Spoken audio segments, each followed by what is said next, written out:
तो यहाँ पर हमारे पास तीसरे नंबर का प्रश्न है, और तीसरे नंबर की अगर प्रश्न की बात करें तो इसके बारे में भी हमने इंट्रोडक्शन वाली वीडियो में बहुत अच्छी तरह से बात किया है ना, इसलिए बार बार बोलते हैं। अगर तुमको कॉन्सेप्ट जानना है, अच्छी तरह से जानना है, तो वहां पर बात करो। अदरवाइज यहाँ भी तुम उतना तो बात कर ही रहे हैं कि कम से कम प्रश्न तुम्हारा बन जाए, ठीक है। तो यहाँ पर करना क्या, देखो प्रश्न निम्नलिखित दिए गए बहुपदों में प्रत्येक का घात लिखिए, ठीक है। क्या करना है, प्रत्येक का घात लिखना, ये 4 होगा बाबू।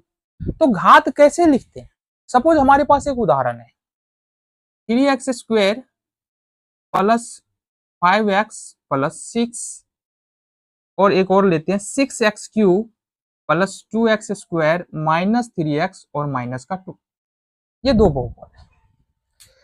तो इस बहुपद में देखेंगे कुल मिला के पद कितने हैं, एक, देखना जरा, ये 1 2 3। अब 3 ही पद क्यों है, क्योंकि ये प्लस से 3 अलग हुआ है, फिर इसी प्लस से 5 अलग हुआ है, इस प्लस से 5 और 3 अलग हुआ है, इस प्लस से 5 और 6 अलग हुआ है। प्लस और माइनस से किसी भी बहुपद के अंदर में जो भी पद है ना, वो प्लस और माइनस से अलग होता है। मतलब कहेंगे कि बहुपद का वैसा भाग जो प्लस और माइनस से अलग होता है, उसी को तो हम लोग क्या बोलते हैं, उसी को हम लोग बोलते हैं यहाँ पर क्या, पद बोलते हैं ना। क्लियर है।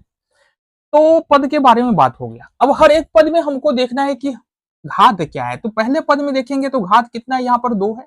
दूसरे पद में कुछ नहीं है, मतलब 1 है। और तीसरे पद में कोई अचर संख्या है, तो यहाँ पर घात 0 होगा। अचर का घात हमेशा 0 होता है, क्योंकि हमको पता है कि अगर x पर पावर 0 डाले तो ये कितना हो जाएगा, ये हो जाएगा 1।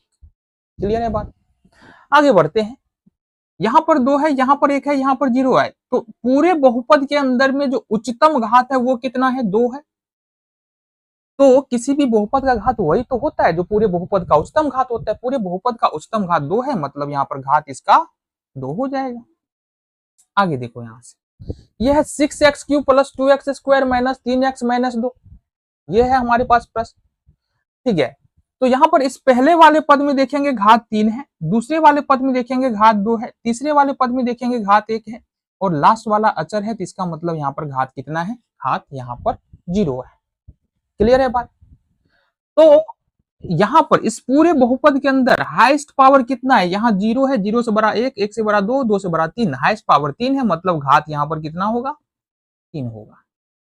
अब अगर तुमको ये बातें समझ में आ गई है तो ज्यादा उदाहरण क्या बात करें यार, प्रश्न दिया हुआ है ना, प्रश्न देखो, वही वही तो उदाहरण भी है ना। चलो, तो यहाँ पर हमारे पास पहला प्रश्न है 7x पर पावर 3। यहाँ पर देखेंगे तो पावर है 3 पहले पद में, दूसरे पद में पावर 2 है, तीसरे पद में पावर 1 है, चौथे पद में यहाँ पर पावर कितना है, 0 है।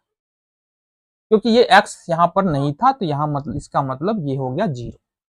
तो 0 से बड़ा 1, 1 से बड़ा 2, 2 से बड़ा 3, हाईएस्ट पावर 3 है, मतलब बहुपद का घात यहाँ पर कितना होगा, 3 हो जाएगा। इस वाले प्रश्न में आते हैं। यहाँ पर इस वाले बहुपद में अगर हम बात करें, इस वाले बहुपद के अगर हम बात करें तो 12 माइनस एक्स और प्लस में एक्स क्यू है, ठीक है। पहले पद का घात कितना होगा, कुछ नहीं, अचर संख्या, मतलब यहाँ पर घात 0 रहा होगा। दूसरे वाले पद में 1 है और तीसरे वाले पद में 3 है। हाईएस्ट पावर कितना है, 3 है। अब अगर हाईएस्ट पावर, हाईएस्ट घात 3 है, इसका मतलब बहुपद का घात कितना हो जाएगा, बहुपद का घात यहाँ पर हमारा ये 3 हो जाएगा। क्लियर है बात।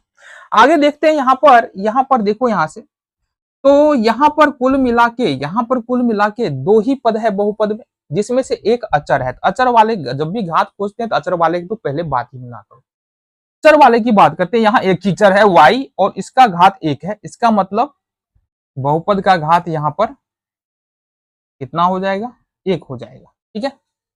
आगे यहाँ पर 4 का घात बताना है। पहले बात तो ये समझो कि 4 भी एक बहुपद है और 0 भी एक बहुपद है। ठीक है। यह एक अचर बहुपद, इसको हम लोग बोलते हैं अचर बहुपद, और इसको बोलते हैं हम लोग शून्य बहुपद। अब बहुपद है तो कुछ ना कुछ तो घात होगा।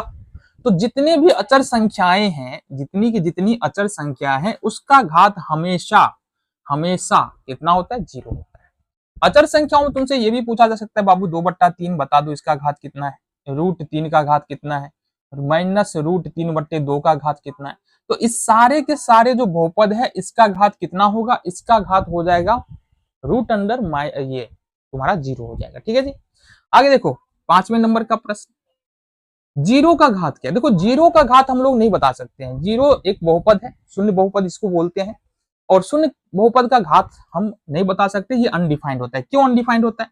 देखो जीरो एक्स तो जीरो हो जाएगा, जीरो एक्स पर पावर 2 जीरो हो जाएगा, जीरो एक्स पर पावर 0 ये भी जीरो हो जाएगा, जीरो एक्स पर पावर 3 ये भी जीरो हो जाएगा। तो मतलब यहाँ पर देखो घात बदल रहा है लेकिन सारा वैल्यूज क्या आ रहा है, हमारा जीरो आ रहा है। इसका मतलब जीरो घात का तो घात, जीरो बहुपद का घात तो कुछ भी हो सकता है, कुछ भी हो सकता है तो इसका हम क्या बोले, इसलिए जीरो बहुपद का घात अनडिफाइंड है, इसका परिभाषित नहीं है।